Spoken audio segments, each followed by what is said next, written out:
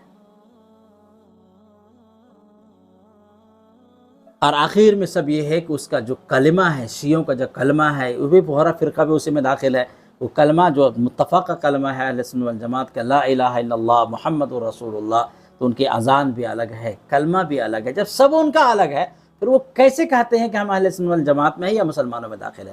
ان کے یہاں لا الہ الا اللہ محمد رسول اللہ، اس کے بعد ہے مولانا علی ولی اللہ وصی رسول اللہ، یہ اضافہ کرتے ہیں وہ۔ تو ظاہر سی بات ہے جو مسلمانوں کا کلمہ ہے وہ بھی نہیں ہے ان کے یہاں، جو مسلمانوں کی نماز ہے وہ بھی ان کے یہاں نہیں ہے، مسلمانوں کا جو مسجد ہے وہ بھی ان کے یہاں نہیں ہے، تمام چیزوں میں ان کا عقیدہ بھی ان کا الگ ہے، ان کا امام کا اختیار اللہ کے اختیارات کے برابر ہے، تو کسی طرح سے وہ اہل سنت والجماعت کے عقیدے میں شامل نہیں ہے۔ بہرا عقیدے کے جاننے کے لیے اگر کوئی جاننا چاہتا ہے، اس بارے میں بے شمار کتابیں لکھی گئی ہیں، اسماعیلیہ اور عقید امامت، یہ سید تنظیم حسین صاحب کی ہے، اور اس طرح کی بے شمار کتابیں ہیں جو انسان اگر مطالعہ کرے گا تو اس چیز کو سمجھ سکتا ہے۔ انہی میں ایک فرقہ ہے آغا خانی فرقہ، جو ہندوستان میں آغا خانی فرقہ ہے، یہ بھی شیعوں کی شاخ ہے۔ آغا خانی کا عقیدہ بعینی ہی وہی عقیدہ ہے جو شیعوں کا عقیدہ ہے، اور تھوڑا سا ان کا اور اضافہ وہ کرتے ہیں، وہ کہتے ہیں کہ نماز یہ اصل میں دل کا ارادے کا نام ہے، یہ نماز پڑھنے کی ضرورت نہیں ہے، دل میں دل صاف ستھرا ہے تو نماز ہو گئی، تسبیح کا نام نماز ہے۔ وہ کہتے ہیں کہ حج اصل میں اپنے امام کا دیدار کرنے کا نام ہے، حج وہاں جا کے حج کرنے کا نام نہیں، بلکہ ہم نے اگر اپنے امام کو دیدار کر لیا گویا کہ ہم نے جو ہے وہ امام کو اپنے حج کو ہم نے کر لیا۔ تو ان کے یہاں نماز بھی نہیں ہے، ان کے یہاں زکوٰۃ کا سسٹم بھی نہیں ہے۔ قرآن پاک اقیم الصلاۃ وآتوا الزکاۃ بنی الاسلام علی خمس شہادت اللہ الہ الا اللہ وان محمد رسول اللہ واقام الصلاۃ وایتاء الزکاۃ وصوم رمضان وحج البیت من استطاع الیہ سبیلا۔ سے ظاہر سی بات ہے یہ تمام کے تمام قرآن پاک میں احادیث مبارکہ میں تفصیل سے بیان کیا گیا ہے، تو ظاہر سی بات ہے کسی طرح سے آغا خانی کو مسلمان نہیں کہا جا سکتا۔ آغا خانی جو بھی لوگ ہیں وہ دار اسلام سے خارج ہیں، زندیق ہیں، اس لیے کہ قرآن نصوص کا انہوں نے انکار کر دیا، مسلمانوں کے بدترین دشمن ہے، اس سے تعلقات رکھنا، اس سے محبت کا اظہار کرنا یہ کسی طرح سے جائز نہیں ہے۔ تو اس طرح کے جتنے بھی ان کے فرقے ہیں، چاہے اسماعیلیہ ہو، چاہے آغا خانی ہو، چاہے بہری فرقہ ہو، جو موجودہ زمانے میں پائے جاتا ہے، یہ تمام کے تمام بظاہر ان کا نام مسلمانوں جیسا نام ہے، لیکن ان کا عقیدہ کسی طرح سے اہل سنت والجماعت اور اسلام کا عقیدہ نہیں ہے۔ شیعہ جو ایسی جماعت ہے جس کا اسلام سے کوئی تعلق نہیں، اس سے شادی بیاہ کا کرنا، اس کا ذبیحہ کھانا کسی طرح سے جائز نہیں ہے۔ اس کو مسلمانوں کے قبرستان میں دفن کرنا بھی جائز نہیں ہے۔ من صلی صلاتنا واستقبل قبلتنا واکل ذبیحتنا فذلک المسلم، جو ہماری طرح نماز پڑھے، ہمارے قبلے کا استقبال کرے اور ہمارا ذبیحہ کھائے، اس کی ایک علامت ظاہر ہے وہ مسلمان ہے۔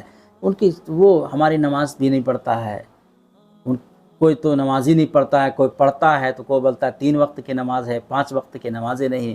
قرآن و احادیث میں، احادیث مبارکہ میں، صحیح احادیث مبارکہ میں، تمام احادیث میں اور تواتر کے ساتھ تمام چیزیں موجود ہیں کہ 5 وقت کی نمازیں ہیں، اور وہ 2 وقت کی نمازیں ہیں، وہ بھی جمع بین صلاتین کہتے ہیں، جس طرح چاہتے ہیں نماز پڑھتے ہیں۔ ان کا اذان بھی الگ ہے، ان کی کلمات بھی الگ ہے، سب کچھ ان کا الگ ہے، تو کسی طرح سے اس کو مسلمان کہا نہیں جا سکتا۔ تو شیعہ کے بنیادی عقائد کو سمجھنے کے لیے اتنا کافی ہے کہ شیعہ نہ قرآن پاک کو مانتے ہیں، نہ صحابہ کو مانتے ہیں۔ ہاں ایک بات مل گیا، ان کے یہاں 4 صحابہ کے علاوہ تمام کے تمام صحابہ مرتد ہو گئے۔ حضرت علی، معاذ اور سلمان فارسی، حضرت ابو ذر غفاری، کتنے ہو گئے؟ حضرت علی، جی، حضرت ابو ذر غفاری، سلمان فارسی، جی، اور ایک اور صحابی ہیں جو ذہن سے نکل رہا ہے، تو ان کے علاوہ تمام، مقداد ابن اسود، 4 صحابی، ان کے علاوہ وہ تمام کے تمام جو ہے لوگوں کو وہ کہتے ہیں کہ تمام صحابہ نعوذ باللہ مرتد ہو گئے۔ میں نے بتایا تھا اسلام کی بنیاد، اور امام شعبہ کا قول نقل کیا تھا میں نے اس سے پہلے کہ اگر یہودیوں سے پوچھو گے کہ سب سے اچھا کون ہے تو وہ کہیں گے حضرت موسیٰ علیہ السلام پر ایمان لانے والے، اور عیسائیوں سے پوچھے گے تو وہ کہیں گے کہ عیسیٰ علیہ السلام کے حوارین سب سے افضل ہیں، اور شیعہ ایسا منحوس فرقہ ہے کہ اس سے پوچھو گے تو بولیں گے سب سے بدتر کون ہے، تو وہ کہیں گے نعوذ باللہ محمد رسول اللہ پہ ایمان لانے والے۔ امتحن اللہ قلوبہم، جن کو قرآن پاک نے کہا کہ میں نے ان کے دلوں کو جانچا، پرکھا، والسابقون الاولون من المہاجرین والانصار والذین اتبعوہم بإحسان رضی اللہ عنہم ورضوا عنہ وأعد لهم جنات تجری تحت الانہار خالدین فی ابدا ذلک الفوز العظیم۔ قرآن پاک کہتا ہے کہ اس تمام کے تمام صحابہ اللہ ان سے راضی ہے، وہ لوگ ان سے راضی ہیں۔ دونوں طرف کی رضامندی کو اللہ نے بیان کیا ہے، اور قرآن اور اسلام جو ہم تک پہنچانے والے ہیں وہ تمام کے تمام صحابہ کرام رضی اللہ علیہم اجمعین ہیں۔ ایک بھی صحابی کے ایمان کے بارے میں کوئی انکار کرتا ہے تو وہ ایمان سے نکل جائے گا۔ حضور نے فرمایا انصار سے محبت کرنا یہ ایمان کی علامت ہے، اور انصار سے بغض رکھنا یہ نفاق کی علامت ہے۔ تو ظاہر سی بات ہے جو اسلام کی بنیاد ہے، جو ستون ہمارا صحابہ کرام ہے، اسی پر ان کا ایمان نہیں ہے، تو ظاہر سی بات ہے وہ قرآن و حدیث کو کہاں مانیں گے، قرآن کی تفسیر کو کہاں مانیں گے، بخاری کو کہاں مانیں گے، مسلم کو کہاں مانیں گے، ابو داؤد کو کہاں مانیں گے، پوری اسلام زکوٰۃ کے سسٹم کو کہاں مانیں گے، نماز کو کہاں مانیں گے، حج کے طریقوں کو کہاں مانیں گے، کیوں حج کا طریقہ ہمیں صحابہ نے بتایا، نماز کا طریقہ ہمیں صحابہ نے بتایا، زکوٰۃ کا طریقہ ہمیں صحابہ نے بتایا، اور صحابہ سے تابعین نے، تابعین سے تبع تابعین، سلسلہ چلتا رہا۔ وہ صحابہ کو جب نہیں مانتے ہیں تو ظاہر سی بات ہے وہ اسلام کو کہاں مانیں گے۔ اس لیے صحابہ کرام کو اگر کوئی کافر بولتا ہے تو اس سے بڑا کافر کوئی اور ہو نہیں سکتا، اور ان کے یہاں تو صحابہ کرام پہ تبرہ کرنا، صحابہ کرام کو گالی دینا یہ عین ثواب کا کام ہے، اسے تبرہ کہتے ہیں۔ وہ جوش ملیح آبادی کی کتاب ہے یادوں کی بارات، اس نے اپنے سوانح کو لکھا ہے، بہت فاس باتیں لکھی ہے، لیکن جوش ملیح آبادی نے چونکہ شیعہ تھا وہ، تو وہ شیعوں کا جو گھر میں جو حالات ہوتے ہیں، جو منظر کشی ہوتی ہے، اس نے صاف لکھا ہے کہ ہمارے یہاں ہوتا کیا ہے، کھانا بھی کھائیں گے تو جب تک کہ حضرات شیخین کو گالی نہیں بکتے ہیں لقمہ ان کا اندر نہیں جاتا ہے۔ حضرت باتھ روم جائیں گے تو حضرت شیخین کو 2 لفظ بولیں گے، اس کے بعد وہ باتھ روم جاتے ہیں۔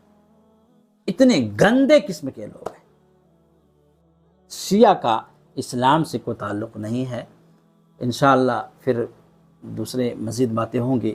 مختصراً امید یہ ہے کہ ہمارے ناظرین کو مکمل طور پہ بات سمجھ میں آ گئی ہوگی کہ شیعہ جو ہے کسی طرح سے وہ مسلمان نہیں ہے، ان کے عقائد میں تقیہ ہے۔ اگر وہ کہتا بھی ہے کہ ہم اس کو نہیں مانتے ہیں تو تقیہ کو کرتا ہے، جھوٹ بولتا ہے، چونکہ ان کا جھوٹ بولنا یہ کار ثواب ہے۔ جو اپنے مذہب کو جتنا جھٹلائے گا، جتنا جھوٹ بولے گا، چھپائے گا، اتنا بڑا وہ شیعہ مانا جاتا ہے۔